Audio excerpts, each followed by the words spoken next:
All right, so let's talk about the Table of Nations and the Tower of Babel. So we have a new section because we have another Toledot. These are the generations, Toledot, of the sons of Noah, Shem, Ham, and Japheth. Sons were born to them after the flood. So having completed the Toledot generations of Adam through Seth, which ends with Noah in 9:28 to 29, and incorporates the flood story, Genesis 10:1 begins a new section that is marked with a new Toledot that traces the offspring of Noah's sons, Shem, Ham, and Japheth. Now, one of the things that happens in Genesis 4 to 11 is that we have first a story of Cain and Abel that's followed by a genealogy. So in essence, what we have are genealogies that alternate with stories. Then we're told the generations of Adam through Seth to Noah, that's chosen line, and then we have the story of the flood, and that leads to Ham's sin. And then we have another, which is where we're at now, generations of Shem, Ham, and Japheth in Genesis 10. This is the non-chosen line. And then we have the story of the Tower of Babel, and then we're going to close out with the generations of Shem, which is the chosen line. I won't spend much more on this because you guys told me already you don't like genealogies. So what we have in the genealogies of Japheth, Ham, and Shem is that they make clear that they were eventually split into different nations with different languages after the flood. So we're told in Genesis 9, verses 18 to 19, the sons of Noah who went forth from the ark were Shem, Ham, and Japheth. Ham was the father of Canaan. These three were the sons of Noah. And from these, the people of the earth, the whole earth, were dispersed. In 10:2 to 5, the sons of Japheth, from these the coastland people spread in their lands, each with his own language, by their clans in their nations. And 10:20, these are the sons of Ham, by their clans, their languages, their lands, and their nations.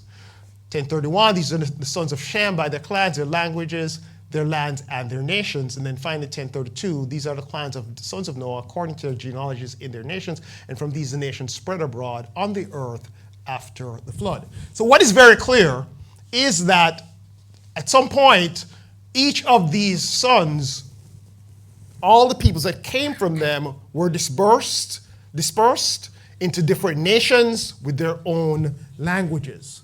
So when we come to the Tower of Babel, and we're told that the whole earth had one language and the same words, which comes after all of that, we can be a little bit confused. But what's going on is actually this comes after this. Yeah. Are you following me now? Not everything in the Bible is chronological. Okay? And so what happens is all of this, it tells us what's going to happen in terms of all these people are spread, and it's telling us about these nations, but really where this takes place is when they were one language, they're speaking the same words, they find this place in the land of Shinar, and they settle there, and then God eventually has got to separate them. God confuses their language, so they don't understand each other's speech. He disperses them from there over the face of the earth.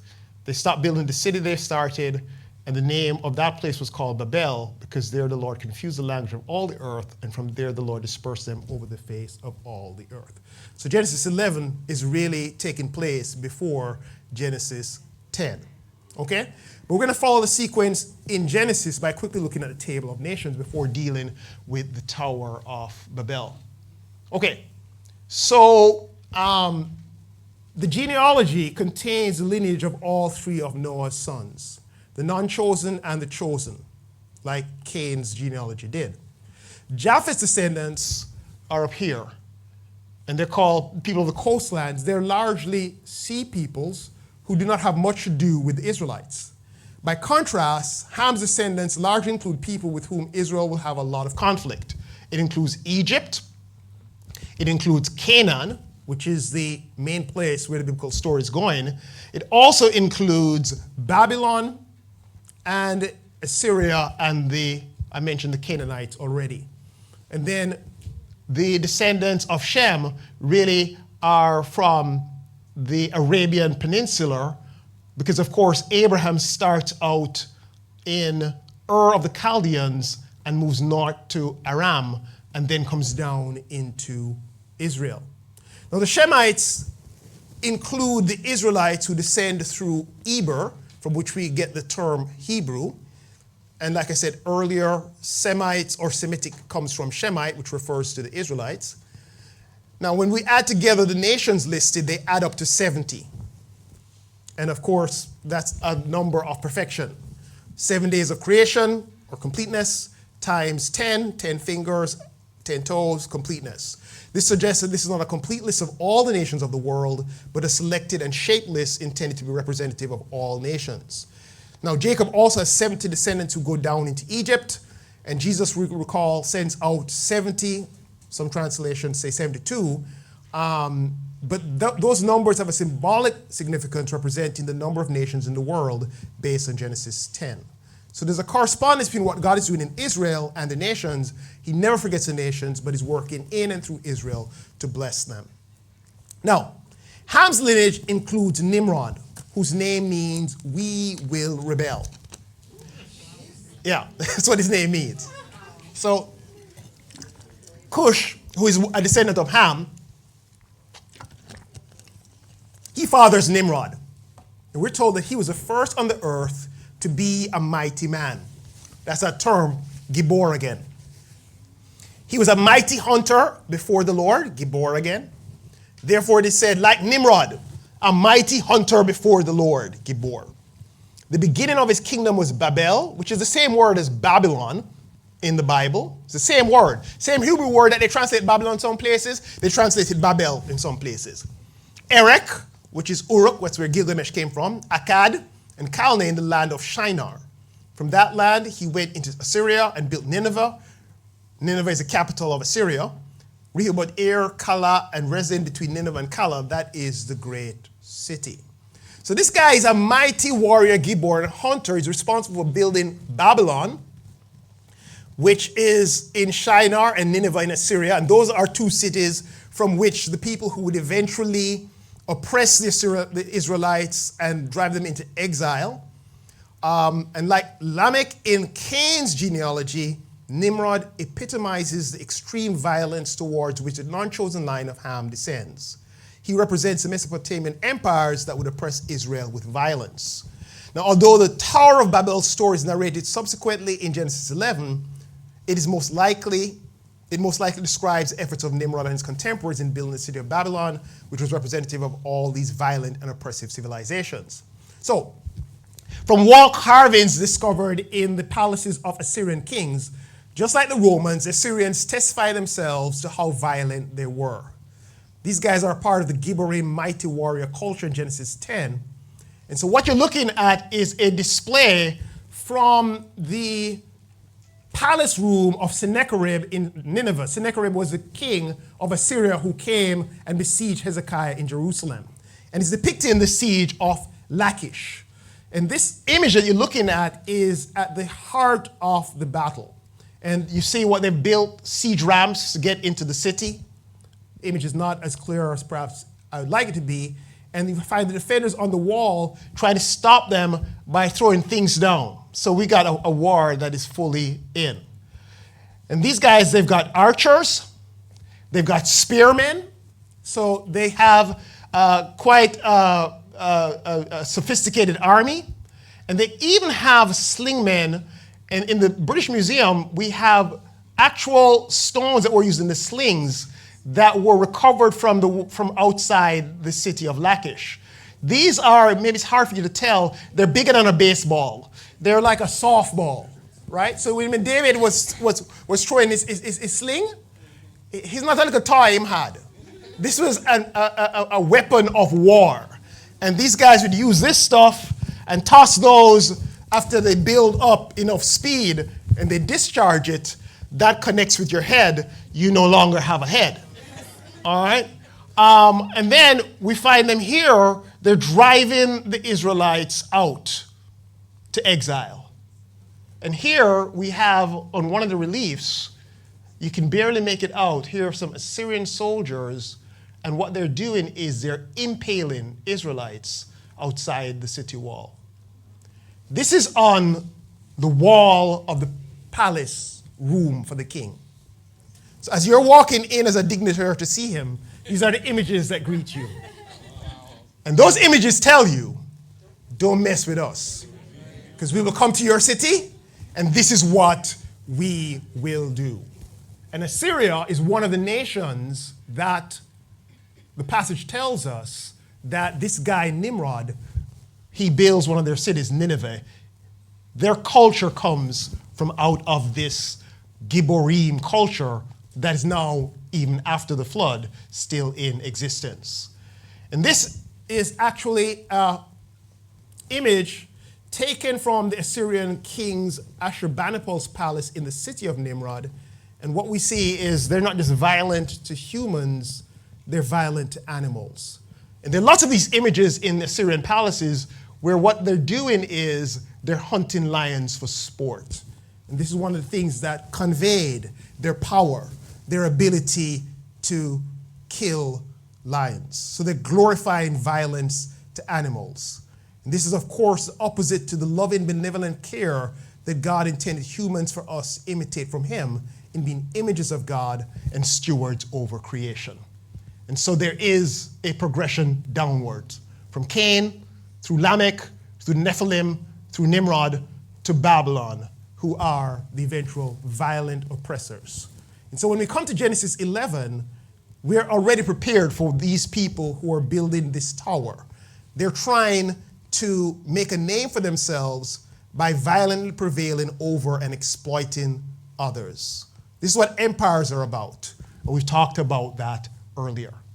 So now all the earth used the same language and the same words, and it came about as they journeyed east that they found a plain in the land of Shinar, and they settled there.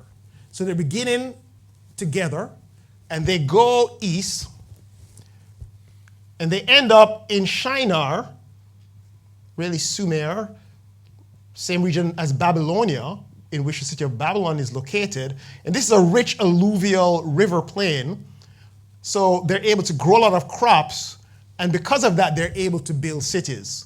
Archaeologists will tell you that this is where the earliest cities were created in the history of human civilization.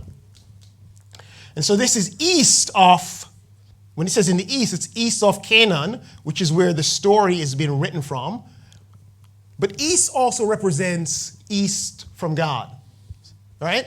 Just like in the garden, Mount Ararat is up here, Babylon is down here. You remember that when Adam and Eve sin and they go out, there are the cherubim at the east. And when Cain sinned and he goes east of Eden, east represents away from God. So they're going away from God. And we know you move away from the presence of God, then it is disorder. And so we have Canaan over here, and this is the region of Sumer, Shinar, and this is the same thing as Babylonia, and Babylon right here, they're building a city. They said to one another, come, let us make bricks and burn them thoroughly. And they had brick for stone and bitumen for mortar. And what's going on here is that in that part of the world, they don't really have a lot of stone because it's, like I said, a flat river alluvial plain, which is very different than in Canaan, where we're dealing with limestone in Israel. So, for example, when you read the story of the creation of the temple, one of the things that we are told is that Solomon builds with costly stone. And and these guys now, because they don't have stone, they're baking bricks and they're using mortar, asphalt they find in the region, to bind them together. The point is the Israelites are saying, we have stone and we have mortar, and them using asphalt and burnt bricks. The point is that they are building with inferior materials. So they're building, but what they're building with isn't even that great, but they think fairly highly of it. And they said, come, let's build ourselves a city and a tower whose top will reach into the heaven. And let's make a name for ourselves.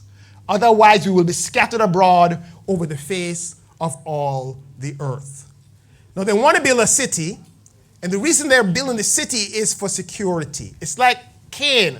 When he goes out, he builds a city because he's afraid people are going to kill him. So they're trying to exercise human control over the chaos that remains in their world after the fall and the flood. And so they want to build not just a city, but a tower whose top will reach into the heaven. The tower whose top will reach into the heaven is a human-centered attempt to access the presence of God as a means of securing order. And they're doing all of this to make a name for themselves and to avoid being scattered. Now, making a name for themselves reminds us of the mighty warriors, the men of the name, the Gibborim. So we're being brought back to the Nephilim, who were men of the name. And we're also brought back to Cain and Nimrod, who were doing all their violence to prevail over others and make a name for themselves. And we're reminded of Cain, who's afraid and built a city. So, we tend to focus on the tower, but they want to build not just a tower, but a city. And cities were wall enclosures, and they offered security. But the idea of these cities was that they would include a temple complex. And beside the temple complex, there would be a tower called a ziggurat. And the idea was that this ziggurat, this tower, really was like an executive elevator on which the gods could come down and descend and go into the temple. There are dozens of these things that have been found in Mesopotamia. And the idea was that we want the God to come and live with us, so we're going to build him a stairway that he can walk on and come and be with us. So these are not for them to go into. Only the God was supposed to walk on these things. They really are cosmic portals that bridge the gap between heaven and earth and create a way for the gods to come down and go into the temple. Now, the reason they want the God to go into the temple is because if the God live in their temple, the God is going to bless them. It's you scratch my back, I scratch your back. This is the nature of their religion. Now, we go back to Genesis 1-11's frame, and you recall when we started that order comes from God being present in the world. We start out with non-order, God creates order, and it is man who brings disorder. So this is actually a ziggurat from the ancient city of Ur, which is likely the city that Abraham came from. And they had beside it a temple to the moon god Nana. And the idea is that this tower would have several layers, in fact. This is a reconstruction of the ziggurat at Ur. It would go fairly high up. And there is, in fact, also discovered the temple of Marduk in Babylon with its ziggurat. It was called the house of the foundations of heaven and earth. And the temple was called the house of the uplifted head. And the idea was that these were bridges between heaven and earth, inviting the presence of God in response to man's technological efforts in reaching up into the heavens. And they thought that if their God dwelt amongst them, then that would make them, as the Babylonians did, the center of the world and the source of all order. And so this is what it's about, making a name for ourselves, a reputation, like the Gibborim. It's like Eve, who wanted to be like God. It's like Nimrod, who had a reputation of being a mighty hunter and a city builder. It's like the Gibborim, who were the men of the name. Now, what is wrong with what they're doing is that it's about them and not about God. So, one of the things that God says is the temple is to put his name, but they're putting their name. But the Lord comes down, he sees a city, and the point is not that God can't see it from in heaven, he's omniscient. This is irony, biting irony. God has got to come down to see what they have done. And the tower that they were building, and he said, if there's one people speaking the same language have begun to do this, then nothing they plan to do will be impossible for them. Come, let's go down and confuse their language so they will not understand each other. Now that sounds like Genesis 3 again. And you remember that when God comes down, he says, well, if they take from the tree of life, then they will live forever. I've got to frustrate them. God is not afraid of them or insecure about their competing with or rivaling him. He's saying if they start to do this so early, What will they do in the end? Remember, he had to bring a flood because their self-centered disorder brought wickedness and violence and corrupted the earth. And so God scatters them, not because he doesn't want them to be together, but because their united efforts were causing mischief. Much like we separate misbehaving children. I don't know if you had that experience, but certainly when I was growing up in school, quite often my mother, who was a teacher when I was in grade 6, would separate me from my good friend. And the reason why was when we got together, we'd have a lot to talk about. And so the only way to deal with us was to separate us. Well, this is what God is doing. Sinners united in sin means sin multiplied. Sin scaled upwards. It's to their benefit to be separated. And he loves them too much to leave them together to self-destruct again. I don't know if you watched the movie Oppenheimer. It's about Robert J. Oppenheimer. He's a physicist who headed the Manhattan Project, which was the American project that built the atom bomb that ended World War II with 2 bombs on Hiroshima and Nagasaki in Japan.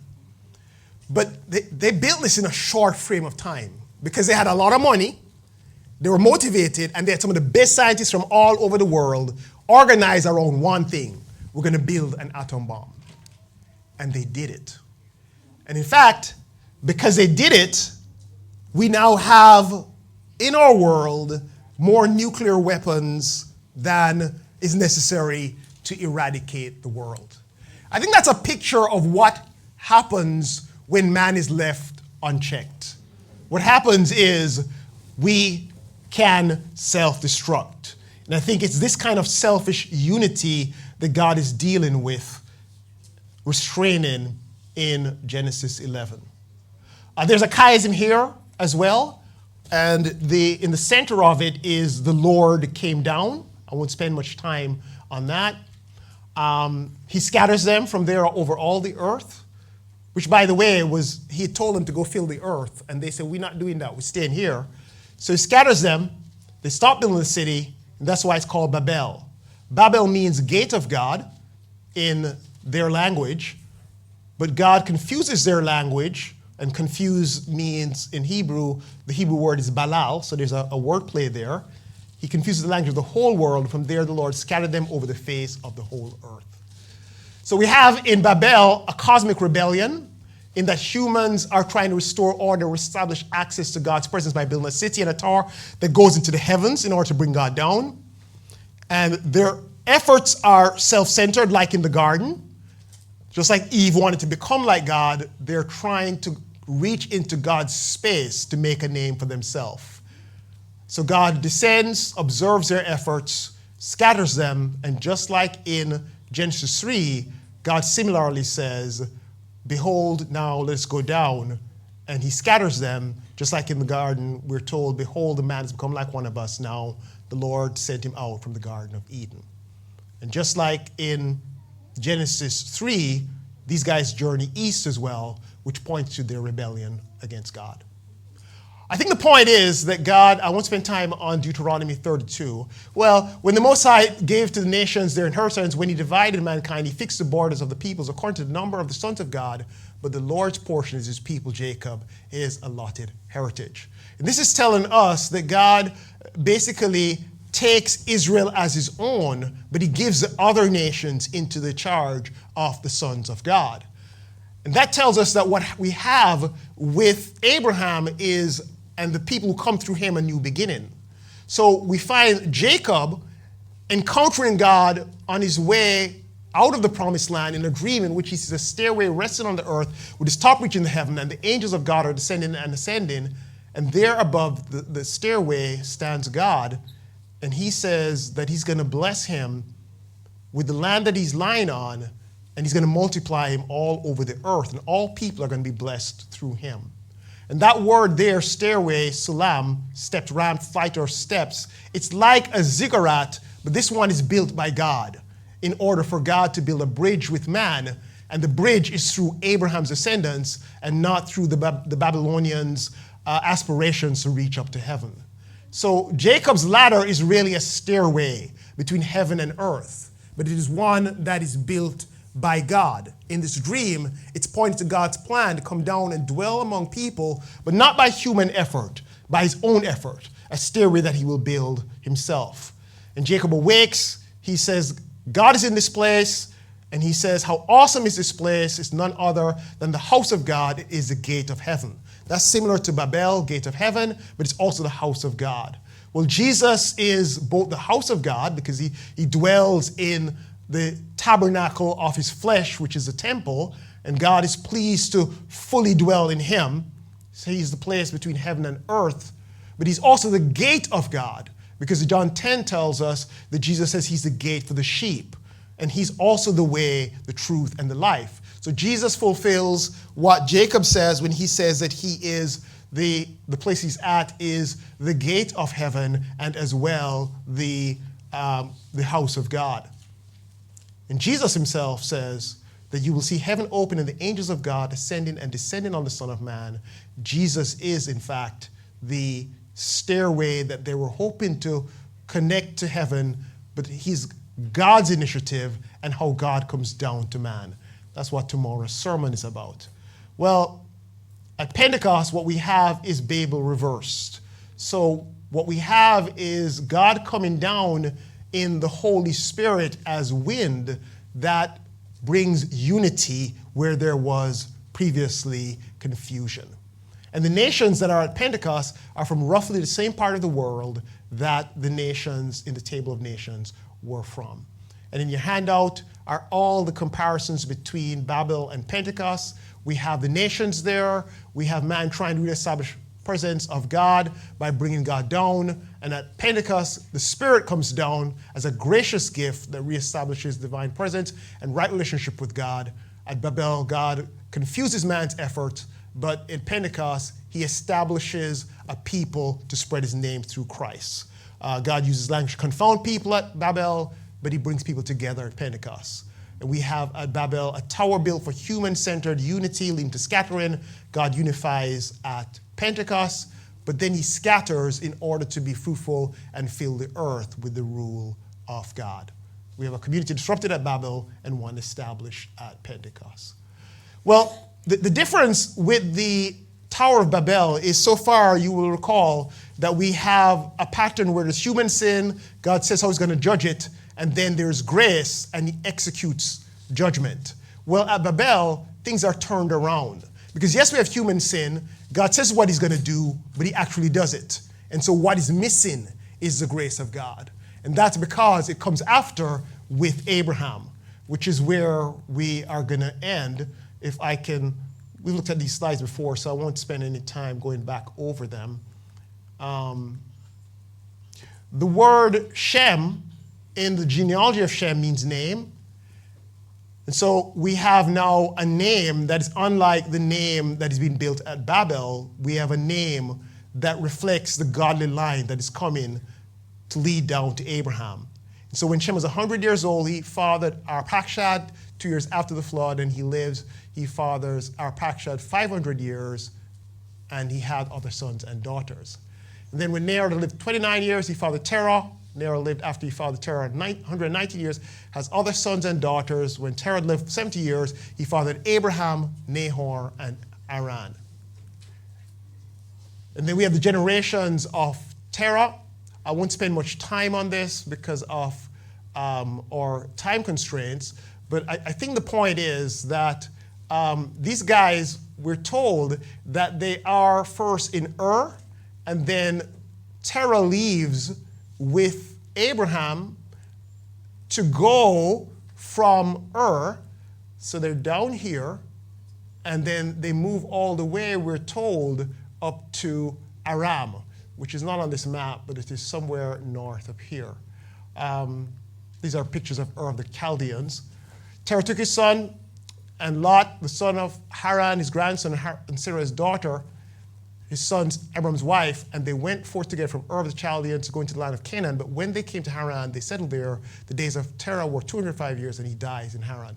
Well, in Acts, we're told that God had actually appeared to Abraham in Mesopotamia and told him to leave there and go to the land of Canaan. But he seems to have stopped with his father-in-law. he travels up to Haran, and eventually after his father, I said father-in-law, I meant his father, then he travels down into the land. Genesis 12, now the Lord said to Abraham, go from your country and your kindred and your father's house to the land that I'll show you, and I'll make of you a great nation. I'll bless you and make your name great, so that you'll be a blessing. I'll bless those who bless you, and him who dishonors you I will curse, and in you all the families of the earth shall be blessed. A couple of points here. When God says go, this is more of the scattering. God wants him to spread out.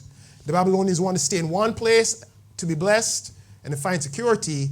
God tells Abram to scatter, and he will multiply him into a nation so that he can bless others.